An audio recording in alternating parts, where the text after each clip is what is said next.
Hey everybody, this is part 5 of our deeper look into salvation. I'm Chantel, for those of you that don't know. And I wanted to bring a couple of points out.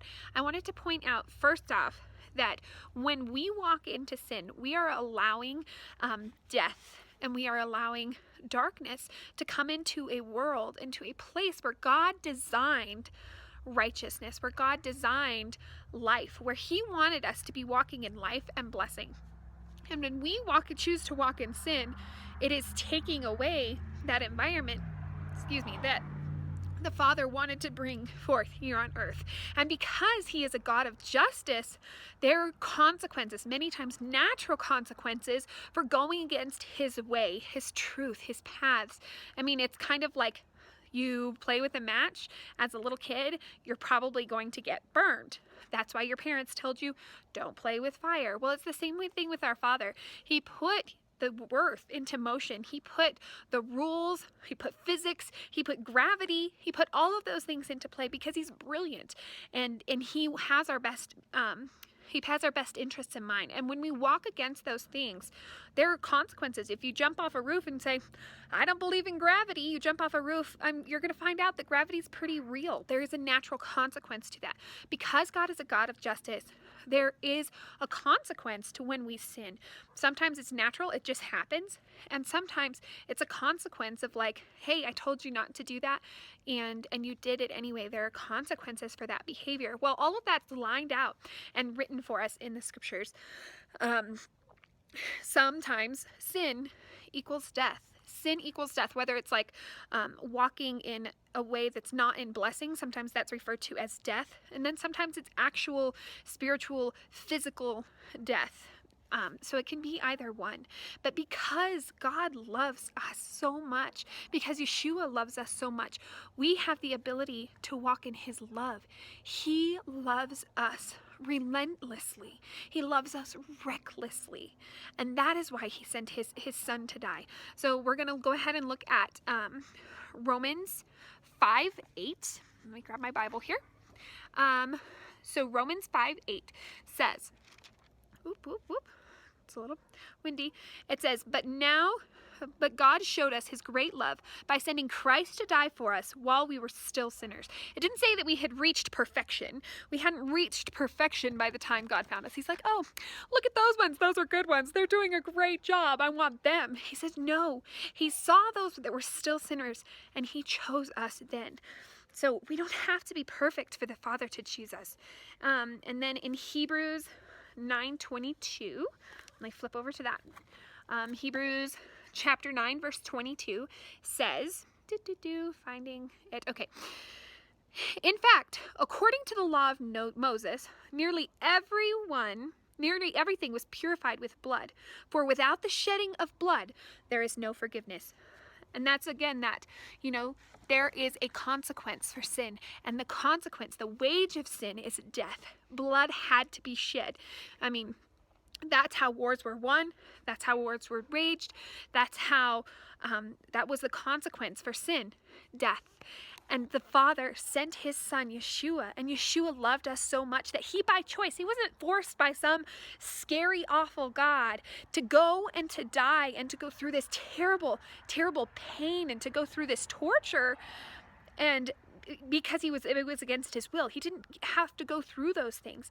God didn't send Him to do those against His will. Yeshua loved us enough that He chose to bear unimaginable suffering for us. And I did something just for fun. I went and I looked up the definition of reckless, because we all know that sometimes, there's the song Reckless Love. What is reckless love? What does that even mean?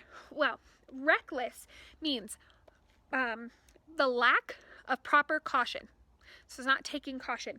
And without care for the consequences. Did Yahweh know the consequences of sending His Son? Did He know the consequences of our sin? He did. He understood. Did Yeshua understand the consequences of our sin? He did. Yeshua understood those consequences, and He understood what was going to happen if He chose to give up His life for us. He knew the pain He would suffer. And it said there was a place that Yeshua was in the garden, and he was praying, and he's like, God, if it be your will, have this removed from me, but I'll do it, more or less. He says, I'll do it. I'm going to do that, but it's going to be hard. Yeshua knew what he was going through, but he saw you as being worthless. God's love doesn't make sense.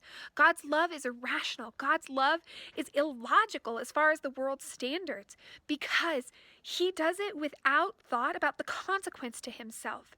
Imagine the betrayal that he felt, the rejection. How many times do we feel like we're put on the back burner because of our faith? How often do we feel like we're not loved or accepted, or people don't want us around because of our faith, because we stand on what is true? He went through all of those things. Yeshua loved you so much that he gave his life for you, but he also bore every trial that you went through. There's no temptation, there is no trial, there is no hurt, there is no pain that you feel that he himself didn't walk through. And he walked through it so that you could have hope of coming out the other side, of having somebody say, you know what, no matter what, I love you. No matter what, I choose you. And if Yeshua can love us that much, that he can be that reckless with his love towards us, be irrational with that love, why is it that we cannot even come to the place where we're loving ourselves, or that we're receiving God's love? God gives his love freely to us, and it can't be earned. You can't be perfect in order to get his love, but you can reject it. But here it is, it's just sitting there waiting for you. His perfect love wants you. It wants to dote on you.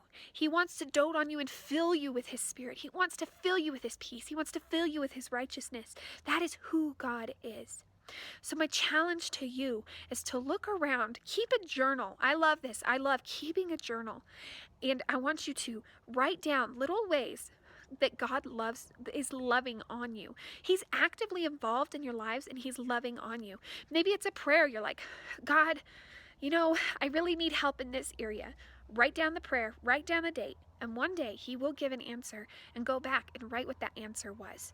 And you can see how he's alive at your life, how he's not left you, how he's loved you through it all. And I challenge you guys to keep that. I have one with prayers from years ago, and some of those prayers have been answered, and some of them, the answer section on that page is still empty. But I have hope and I have faith, because I know above all that my God loves me. And I pray that you know that your God loves you too. So take today as your devotion time, and tell God how you love him. And if you don't feel that love, if you don't know who God is, if you don't know his love yet, spend today asking. He is faithful. Ask him, Father, show me how you love me. Show me today that I'm not forgotten. Show me today that I'm not alone. Show me today that I'm chosen by you. Father, come and love me, and I want to love you in return. Build that relationship with him. Build that time with him. Be vulnerable before him. So remember, God loves you recklessly, with a reckless abandon. He loves you, and you've got friends in Messiah, Texas.